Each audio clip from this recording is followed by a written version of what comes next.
Welcome to Empower Ed, a PK podcast where we talk about the issues that matter most to families, schools, and communities. I'm Isaac Cox, the Director of Communications at the Parent Institute for Quality Education, and your host today for our conversation.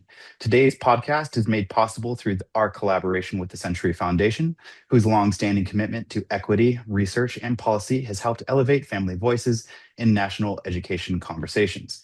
We are joined by three researchers whose new report, What Families Want, New Polling on Public Demand for Bilingual Education, brings forward powerful insights from families across California about language, learning, and opportunity.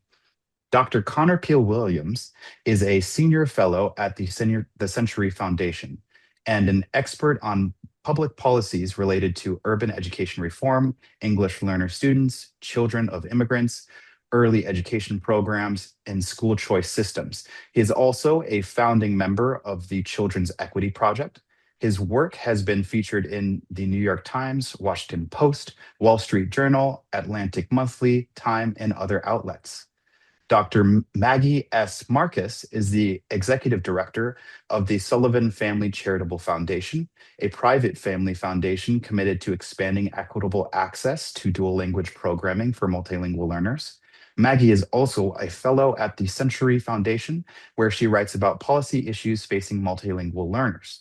Maggie began her career as a ninth grade Title I teacher in Puerto Rico and currently teaches as an adjunct professor in the College of Education at the University of Maryland, College Park. Dr. Monique Escobedo is PK's Director of Research. Her work centers on the intersection of cultural responsive family engagement as a strategy of resistance with transformative outcomes for K-12 learners, particularly from historically minoritized backgrounds. She previously taught in K-12 for nearly 2 decades and continues mentoring and teaching in higher education. With that, let's get started. So, we are in a moment where conversations about language, immigration, and education are becoming more charged, even as the research on what works for students has remained consistent. Too often, those conversations move forward without clear understanding of what families actually want or need. This research report, the three of you put together, really helps bring those perspectives back into focus. For the listeners here, can you contextualize a bit of your report for us briefly and why it matters? Sure. And first of all, thanks for having us on. Uh, this is a report that comes out of the 13, 14 years I've been visiting schools and doing research around English learners, multilingual learners, and bilingualism, where I was running into this persistent scenario. I'd come up to a school and I would be there to see the really cool new dual language immersion program they were running, or I would be talking with them about the new family council that they'd set up in multiple languages. And they would say, well, yes, this was very exciting and we did it for equity reasons, but it was very hard to get the Spanish speaking families to come. We had to talk to get the Latina families motivated to. And I thought that it's odd because the research is so clear that that's the best way to support their needs. Why, why do I keep hearing this anecdata, right? That families who speak a non-English language at home are not interested in maintaining that bilingualism at school. And so I thought, well, I'm sure somebody's looked into this. So I looked and I checked in the research, and there's studies here and there about immigrant families want their children to maintain a connection to their home language and culture, or they want to maintain that primary multilingualism that kids have, but really not as much as you would think. People saying just directly, asking families, if you could choose bilingual ed or English only for your kid, what would you choose? And so I thought, well, okay, well, like that's clearly a good research question. Let's ask. And that's where this came from, and that's what we were trying to answer more than anything else. Thank you. Thank you. Monique, Maggie, as you got pulled into this research and this study, what were your insights or thoughts before seeing the data and then after? Maggie, you want to take it first? Sure. Sure. I was really excited about this project because some of my dissertation research was along a similar vein, but a lot more about equitable access to dual language education in DC public schools. And so I had heard from locally from families who, were interested, but it was a more of an access issue of being able to get in the programs. And then just having been in a doctoral program where you read a lot of things. Having read, and Connor will know this article because I'm sure I've shared it with him probably more than once, is a Schechter and Bailey piece. It's from the late 90s about different families in California and Texas, and how what they think of as the role of the school, and how different those perspectives were around teaching Spanish. They're all Mexican American families. And so I was really curious to see if any sort of data, especially because this project looked at different areas in California, to see if there were differences in those populations, and pleasantly surprised to see that families were very much in favor of dual language model for their children. Yeah, so I taught Spanish and English language development for my career when I was teaching in K-12, and I never met a parent who didn't want their child to know a second language. I did meet parents who had deficit perspectives and felt like their primary English speaking students had more of a right to learn a second language than students who were Spanish home language needing to learn English, right, as being part of the United States school system. And that really always bothered me, because I always thought, why should it be a privilege for a student who already is proficient in English, but for somebody else?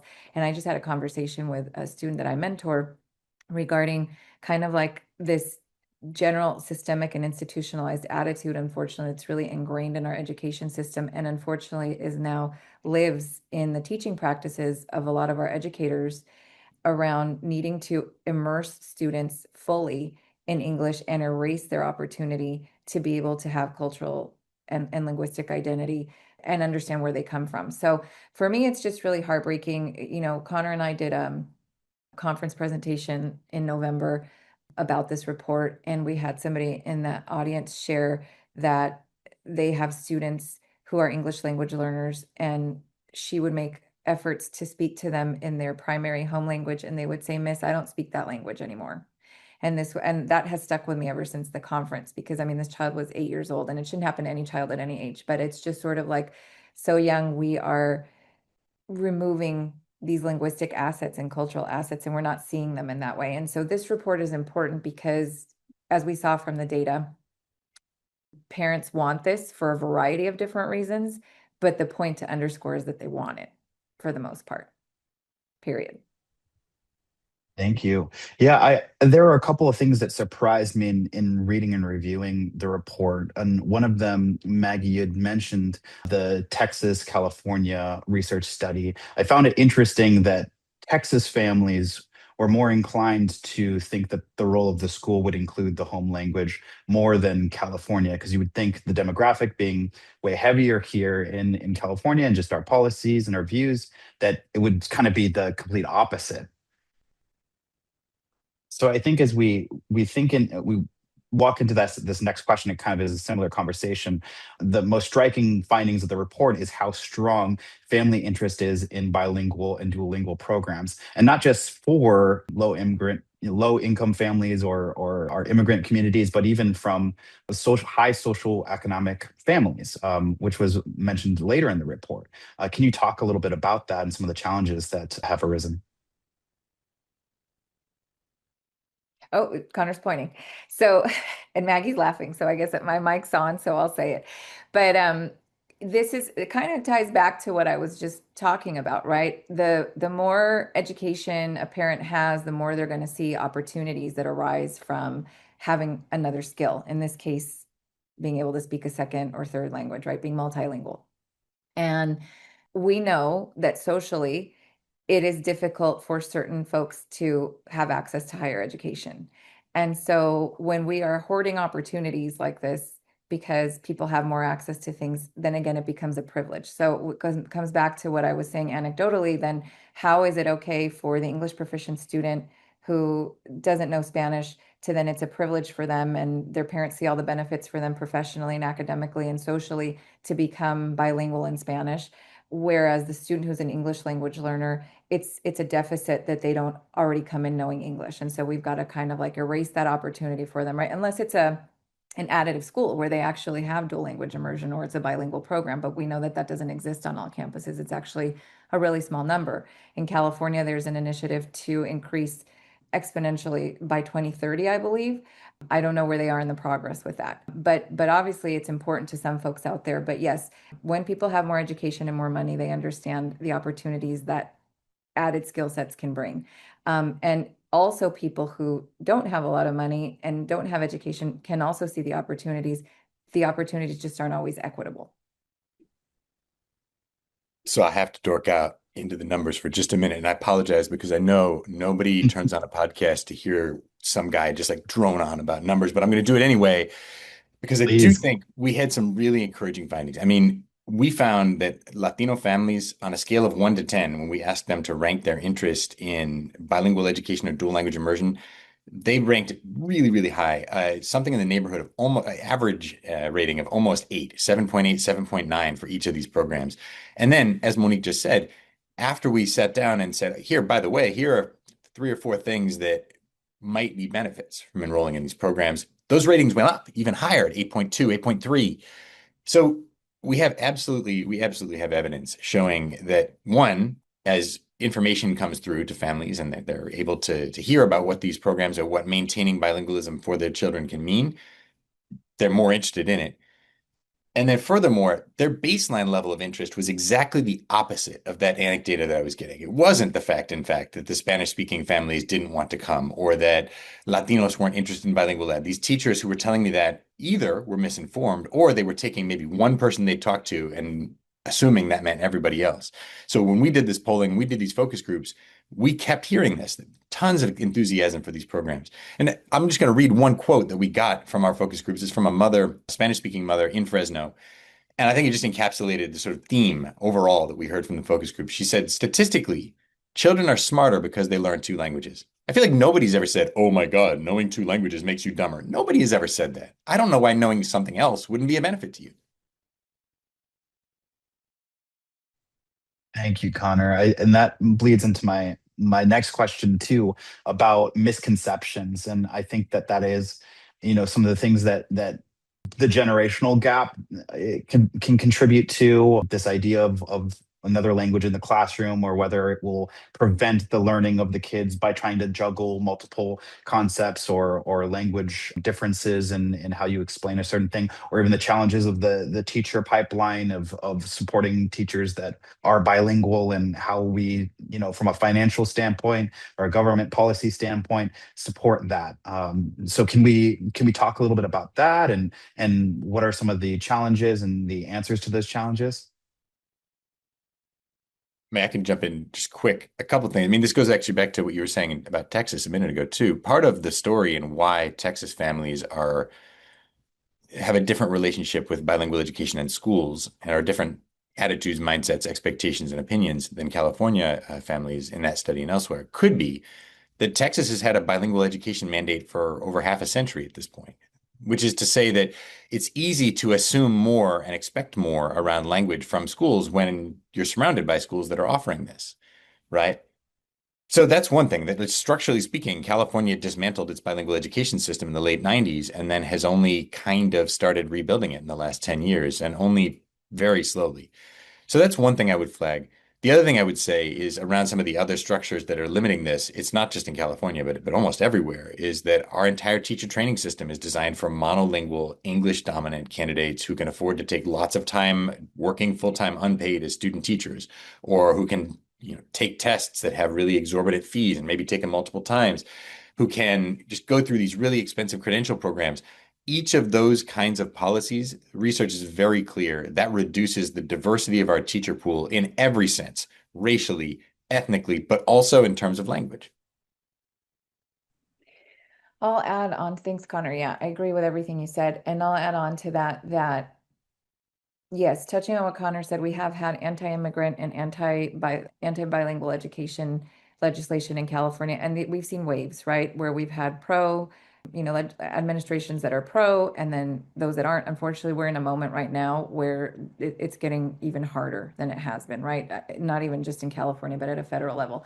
And so that's a challenge. But in relation to the teacher candidate pool, One thing to keep in mind too, that has been a real challenge in California, and I imagine in other places too, but California, again, touching back on that anti-bilingual education and anti-bilingual legislation, is why would I want to go through as a bilingual person a program that is whitewashing culturally responsive scholarship and data and anything else that's going to be part of a credentialing program or a dual degree and credential program, right? Like anything, like how is that going to make me feel as a person? And so there's a lot of research to support that on a social emotional level. People, even seasoned teachers, have left the field because you feel awful. I mean, it's not just that it's like we're closing opportunities for students to learn, we're also closing opportunities for people to feel in harmony with their own identities as teachers and trying to share that with their students, right? And then they're facing roadblocks from administrators, right, who either share these attitudes, these deficit-based attitudes, and really what they are racist attitudes, or who just have to comply with them, right? So yeah, I think we need to keep that in mind. And so yeah, I would encourage anybody to read the research out there on this. And we are at a crucial moment where we need more culture, not just more bilingual education programs and dual language education programs and teacher prep programs. We need them to actually authentically be culturally and linguistically responsive programs. Wow. Isaac, can I add something to that? Please go.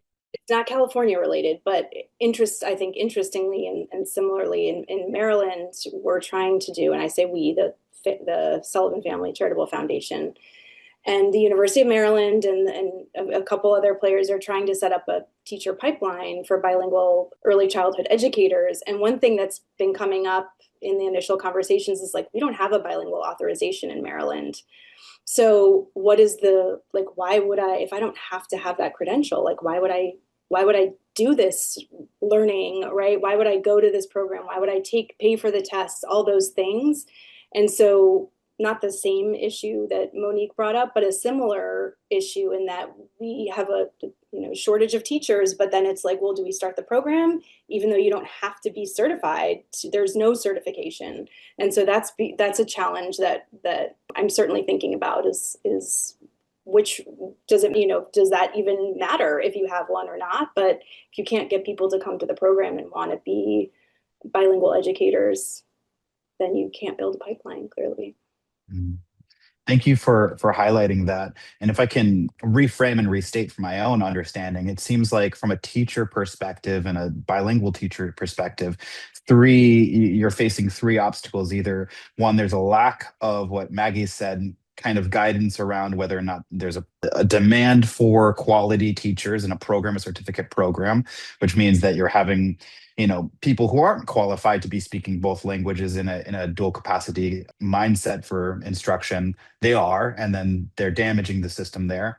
Or the opposite spectrum, there are those certifications, but I think it was Connor's point, it's expensive. And Monique, no, you had mentioned it, they're expensive. You're continually having to apply or pay the money. And so for families that might come from lower socioeconomic backgrounds, it could be challenging some of the hurdles and some of those higher red taped areas. And then the last point that you mentioned, Monique, is that there's a little bit of whitewashing of the research and of the information. So people that are getting to that final state are kind of feeling disillusioned in the dual language component that they're being taught in school, and they're feeling like this isn't something they want to be a part of. Is that a clear kind of resummering? For my points, yes, and I would actually just say it's not a little bit, it's quite a bit, right? And we even see that happen. We see that happening now. It's happened historically, but we see it happening even more now, right? So it's like this current administration's doubling down on that, right? And so you've got this period of 15, 16 years where, even though it was repealed, the ripple effects of, I always get them backwards, 187 and 227, but they're the same. It's not the same, but one's anti-immigrant, one's or English only, right, on campuses. And so anyways, repealed or canceled or whatever was the case for either one, which was both, but it was like this kind of like shadow that followed through the education system. As Connor said, there's been some progress, but it's been minimal. And so in that time frame, you have people that are in the field and are now having to teach something that's not aligned with their values, not aligned with their identity. And so they either leave the field, or also we have programs that then become small or non-existent within universities because there's just not enough people to get into them, because again, it's a mess. There's not a lot of necessarily clear framework for how to for what to do, especially with kind of all of this constant change that's happening within the field, and just kind of the negative tone that it leaves. And so, yes, I would say it's not just a little bit of whitewashing, but I would say that, again, it just, on a social emotional level, challenges people to feel like, how can I either comply with this and still feel like I'm doing a good job at the end of the day, or also making them personally feel bad? And then also limiting Yeah. opportunities for people who'd like to get into it, because again, funding for those programs went down. And so there wasn't a lot of opportunities. And so maybe where they might be accepting X amount of students, they had to, reduce that by 3/4 of what they could use to be able to admit. Mhm. And thank you for bringing the funding issue up, because that's a big issue we're going to be leading into here in the new fiscal year, with the proposal of cutting Title III funds, which is in line to support our English learners. So it's pretty devastating in what we could anticipate happening for some of these dual language programs that are funded by the government. How can we support, or what are some actions that we can take to prepare or fight, or how do you see the future working in lieu of these results, in lieu of the research that you wrote? How can we look forward and act in a way that can support bilingual learners, and regardless of how the pendulum swings?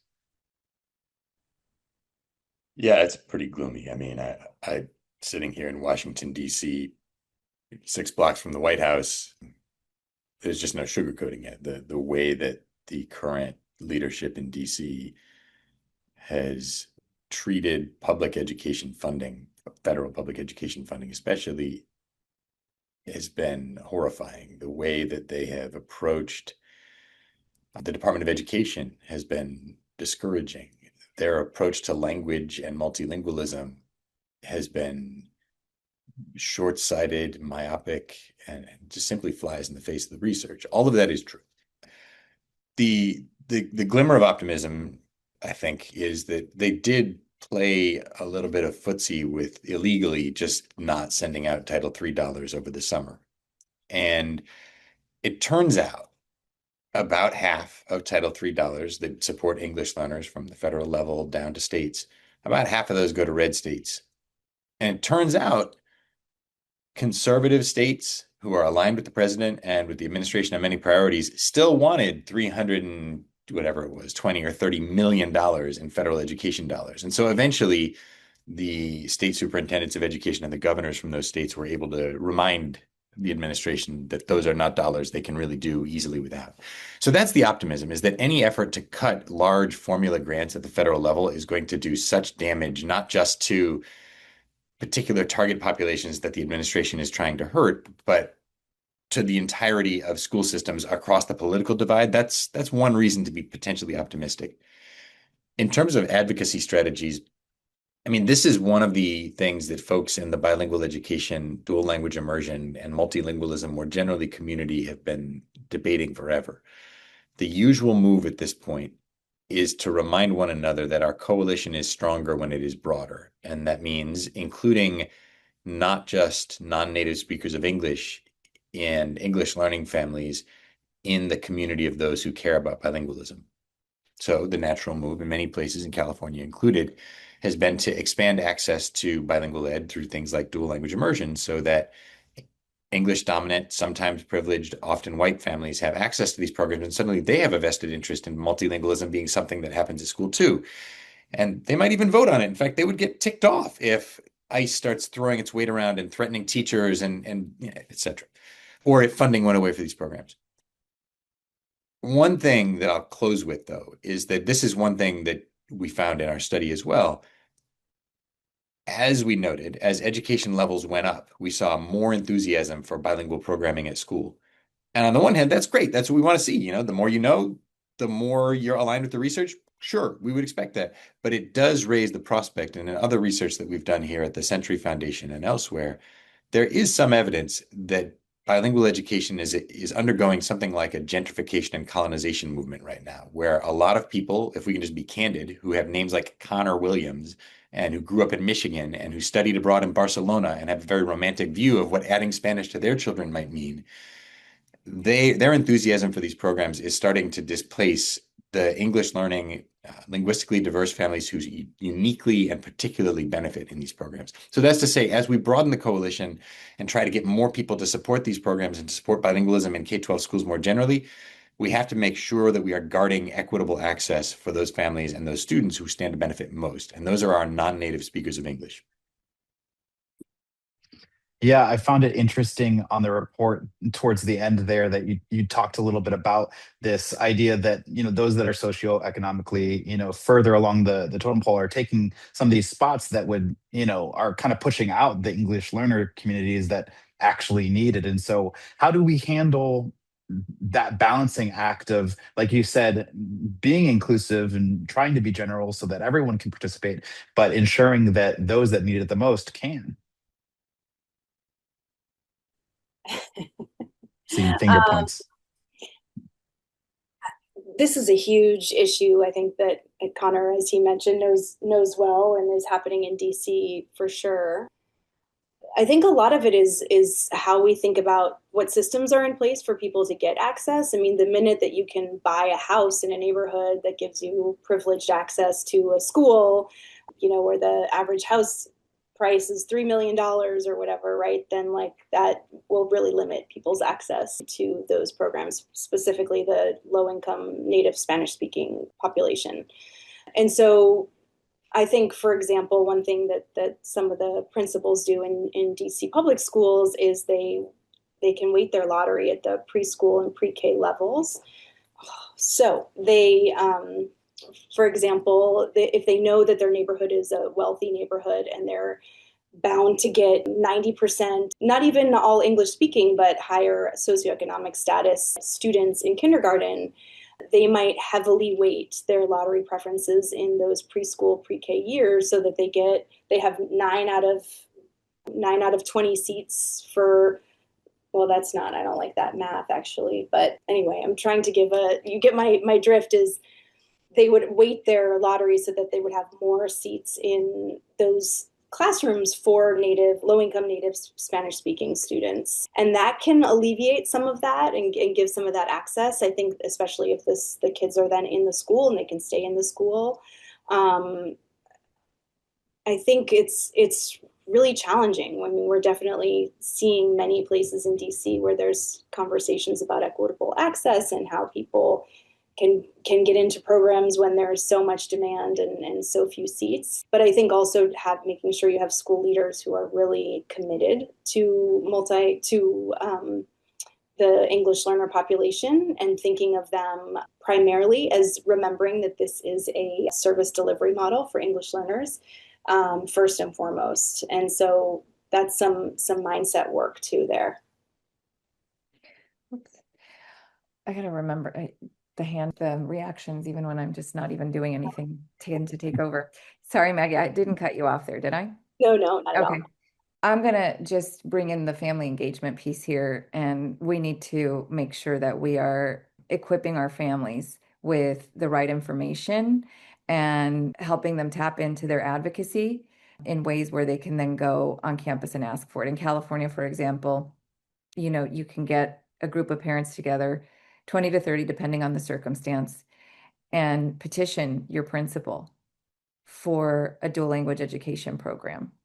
And they can say no, but then there's an appeals process and you can take it to the superintendent to be reviewed by the school board. So, and this works. And there's school here. And so I live in San Diego, it's a border region, and there's a school here that's really close to the border.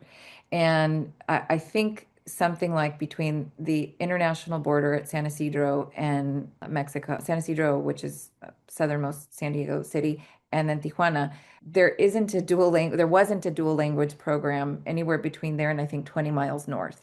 20 miles north of the borders when we start to get into more affluent neighborhoods and just different demographics. And so you ask yourself, why would there not be a dual language or bilingual education program somewhere south of that 20-mile mark, right? And so these families fought for it, and they were told no 4 times. And in the 5th year, they finally got it. And that program is still running, and it's an amazing program. And so families just need to understand what they need to do. Parents can do it. Yes, we need the Title III dollars. I heard something floated, and I could be mistaken, but I think that they're looking at only funding red states now, Connor. So I hope that wasn't just for Title III, but I think that's what I might have heard the other day. So anyway, yes, they want it, and so they'll get it. And so what does that mean? So the blue states may not get it, right? So what do we need to do? We need to be activists. We all need to be researchers. We all need to be activists. We need to empower families to tap into that just by providing the knowledge. They'll do it. We have evidence that it'll happen, but we need to, and that's what proper family engagement will do, right? So that's my advertisement for what we do here at PK. Thank you so much, Monique. I know we have limited time here. Just want to give you all the opportunity to make any closing remarks or recommendations, acknowledgments before we end our call today. I'll just close with this. Multilingualism for all is a good, exciting, appropriate goal for public schools. It's awesome. But in a moment when that is a scarce resource to be allocated and we don't have enough bilingual teachers to make it widely available, that means equity demands that we allocate those seats to those students who are going to most benefit from these programs. And the research is not ambiguous on this. For multilingual programming to work best, we want linguistic integration. You want dominant speakers of each language. Even better, some kids who are already emerging simultaneously bilingual, they maybe speak both languages at home before they even get to school. But it's simply not a good use of public dollars and public resources to launch bilingual programming under the multilingualism for all approach that prioritizes the enrichment of adding another language to English dominant kids. There's just very little evidence that that's good for them academically, and there's very little evidence that it's effective linguistically. And again, as a moral and equity matter, it's inappropriate. Thank you, Connor. Maggie, Monique? I totally agree with that. And I think until we get the pipelines and the sort of systems up to where they need to be, unfortunately, there's just not enough programming. And so I think we really need to focus on prioritizing students who will most benefit from this model. I'll just close with part of a quote that we got from a parent in Fresno as part of the study. I feel like nobody has ever said, "Oh my God, knowing 2 languages makes you dumber." Nobody has ever said that. I don't know why knowing something else wouldn't be a benefit to you.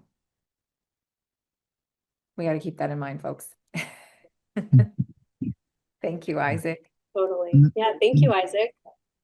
No, thank you guys for coming on the show and sharing your report and your thoughts and considerations on this data.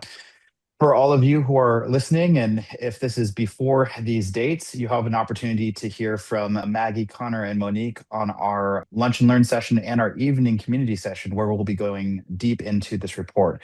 We'll be doing those webinars on Tuesday, January 20th, 2026, from 12 p.m. to 1 p.m. That's PST, as well as Wednesday, January 21st, 2026, from 5:30 p.m. to 6:30 p.m. PST.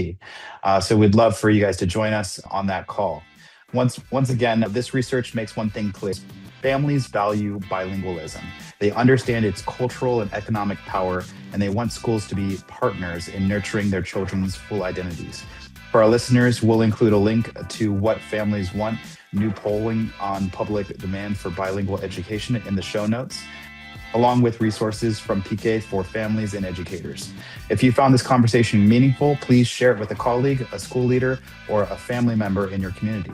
Thank you for listening to the PK podcast. Until next time, let's keep listening to families and building systems that reflect what they truly want. Thank you.